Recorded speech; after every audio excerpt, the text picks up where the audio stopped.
ஜனநாயகன் படம். ஜனநாயகன் படம் என்பது அந்த படத்தின் இயக்குனர் திரு ஹெச் வினோத். அவர் அவருடைய முதல் படம் சதுரங்க வேட்டை, அப்புறம் தீரன் அதிகாரம் 1. இந்த 2 படங்களும் மிகச்சிறந்த படங்கள். அதற்கு பிறகு அவர் இயக்கிய படங்கள் எதுவும் சொல்லிக்கொள்ளும்படி இல்லை. இப்பொழுது இந்த ஜனநாயகன் படம் வெளியாக இருக்கிறது. ஹெச் வினோத் இயக்கிய படங்களிலேயே மிக மிக மிக மோசமான கதையமைப்பை, திரைக்கதையை கொண்ட படம் என்றால் இந்த ஜனநாயகன் தான். 3 மணி நேரம் 3 நிமிஷம் வச்சு செய்கிறாங்க. அதுவும் இல்லாமல் அந்த ஒரு மாதிரி ஒரு மனிதர்கள் இல்லாமல் ரோபோக்கெல்லாம் சண்டை போடுறது, அந்த மாதிரி விஷயங்கள்லாம் பார்க்க சகிக்கலை. கொடுமை. உண்மையிலே இந்த படம் நிச்சயமாக வெற்றி படமாக அமைவதற்கான வாய்ப்பே கிடையாது. நிச்சயமாக இது மிகப்பெரிய டிசாஸ்டர், தோல்வி படம் தான். இது ஆக்சுவலாக பார்த்தீங்கன்னாக்கா இது தேர்தலுக்கு முன்பாகவே படம் ரிலீஸ் செய்யப்பட்டு விட்டது. தமிழ்நாட்டில் உள்ள பெரும்பான்மையான மக்கள் இதை பார்த்துட்டாங்க. இதில் இந்த படத்தில் முழுக்க முழுக்க ஒரு பிரச்சார படமாகத்தான் எடுத்து வச்சுருக்காங்க. இந்த படம் லீக் ஆனதுக்கு காரணம் இந்த விஜய் தரப்பு. அவங்களே தான் இந்த படத்தை லீக் பண்ணியிருக்காங்க. அது எடிட்டர் காப்பி, எடிட்டர் ரிலீஸ் பண்ணிட்டார், அப்படி இப்படிலாம் தகவல் வந்துச்சு. அது பக்காவான ஒரு பிரச்சார படம். அந்த படத்தை தேர்தலுக்கு முன்பாக அவங்க ஜனவரி மாதமே ரிலீஸ் பண்ண பிளான் பண்ணாங்க. ஜனவரி மாதம் ரிலீஸ் பண்ண முடியலை. அந்த அடிப்படையில் வேறு வழியே இல்லாமல் இப்படி ஒரு படத்தை எடுத்து வச்சுட்டு பிரச்சாரம் பண்ணி எடுத்து வச்சிட்டோம். இந்த படம் சரியாக மக்கள்கிட்ட போய் சேர்ந்துச்சுனாக்கா நமக்கு பாசிட்டிவான முடிவுகள், தேர்தல் முடிவுகள் வரும் அப்படின்னு அவங்க எதிர்பார்த்து அந்த படத்தை பக்காவாக ஏற்கனவே ரிலீஸ் பண்ணிட்டாங்க. அது யாருக்கு போய் சேரணுமோ அது போய் சேர்ந்துச்சு. அது முழுக்க முழுக்க அவருடைய பேர், இந்த படத்தில் அவருடைய பேரை பார்த்தீங்கன்னா TVK, திரு வெற்றி கொண்டான்னு நினைக்கிறேன். அது மாதிரி ஒரு நூல் இருக்குது. அந்த மாதிரி தான் அவருடைய பேரே இருக்குது.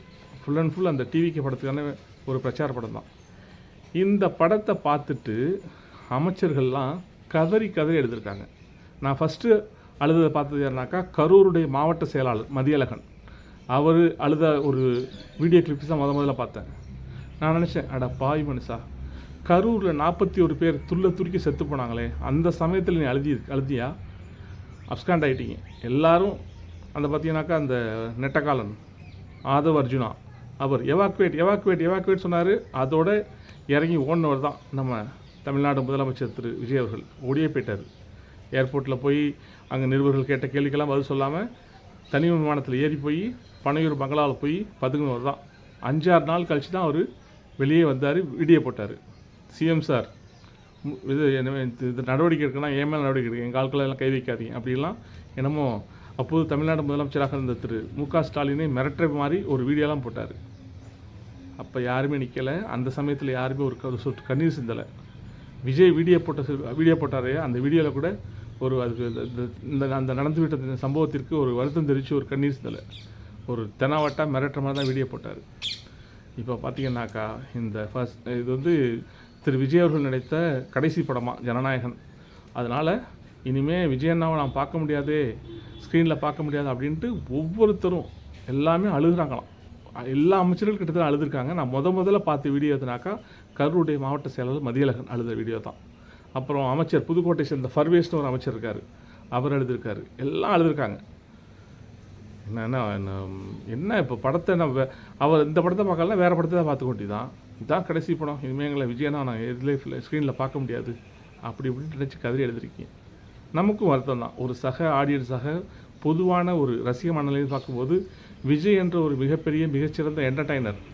அவர் பெரிய நடிப்பில் ஆகச்சிறந்த நடிகர், பல அவார்டுகளை வாங்கி கொடுத்துருக்காரு. 10 திருப்ப நேஷ்னல் அவார்டு வாங்கியிருக்காரு, 7 திருப்ப ஃபிலிம்ஃபேர் அவார்டு வாங்கியிருக்காரு. அப்படிலாம் சொல்ல போல. அவர் மக்களை மகிழ்விக்கக்கூடிய ஒரு நடிகர், நல்ல என்டர்டெய்னர், குட் என்டர்டெய்னர். அந்த அடிப்படையில் அவர் இவ்வளவு சீக்கிரமாக இந்த சினி ஃபீல்ட்லேருந்து போகிறது பார்த்தீங்கன்னா அது ஒரு சாதாரண ரசிக மனநிலையில் பார்க்கும்போது எல்லாருக்கும் வருத்தமான விஷயம்தான். இது அவராக ஏற்படுத்தி கொண்டது. யாரும் அவரை இதான் உங்களுடைய கடைசி படமாக இருக்கட்டும், இதுக்கு மேலே நீங்கள் நடிக்கக்கூடாது, அரசியலில் கலட்டணும் அப்படின்னு யாரும் சொல்லலை. அவராக சொல்லிட்டு வந்தார். ஏன்னா தேர்தல் முடிவுகள் வேறு மாதிரி இருந்துச்சுனாக்கா அவர் திரும்ப நடிக்க கூட போயிருந்துருக்கலாம். தேர்தல் முடிவுகள் அவர் வெற்றி பெற்ற நிலையில் இப்போ பார்த்தீங்கன்னா அவர் முதலமைச்சராக இருந்துட்டுருக்காரு. இதை பார்த்து எல்லோரும் கதை இருக்காங்க. ஐயோ, பார்த்தீங்கன்னா நேற்று அந்த அமைச்சர்கள்லாம் படம் தேட்டரில் பார்த்தீங்கன்னாக்கா அது பெரிய ஒரு இது என்ன தேட்டரா இல்லை வேறு ஏதாவதா அந்த மாதிரி ஆயிடுச்சான். அந்த மாதிரி தான் அழுதுருக்காங்க. அப்படி ஒரு ஆக்ஷனை போட்டிருக்காங்க. இப்படிப்பட்ட ஒரு காட்சிகள் பார்த்தீங்கன்னாக்கா ஜெயலலிதா முதலமைச்சராக இருக்கும் பொழுது ஜெயிலுக்கு அடிக்கடி போயிட போகிற மாதிரி இருக்கும் அவங்களுக்கு. கடைசியாக தான் குற்றவாளி சொல்லிட்டு பரப்பனாகரா சிறையில் அடைச்சாங்க. அப்படி நடந்துச்சு. அதுக்கு முன்னாடி பார்த்தீங்கன்னாக்கா அந்த சொத்து குவிப்பு வழக்கு அப்படின்னு அடிக்கடி ஜெயிலில் பிடிச்சி போட்டுருவாங்க. அந்த சமயத்தில் பார்த்தீங்கன்னாக்கா அவருக்கு பதிலாக ஓ பன்னீர்செல்வம் முதலமைச்சர் பதவியேற்பார். அந்த சமயத்தில் பார்த்தீங்கன்னா அமைச்சரவை பதவியேற்கும்போது பார்த்தீங்கன்னா ஒவ்வொரு அமைச்சரும் அப்படி கண்ணீர் விட்டு கதறுவாங்க.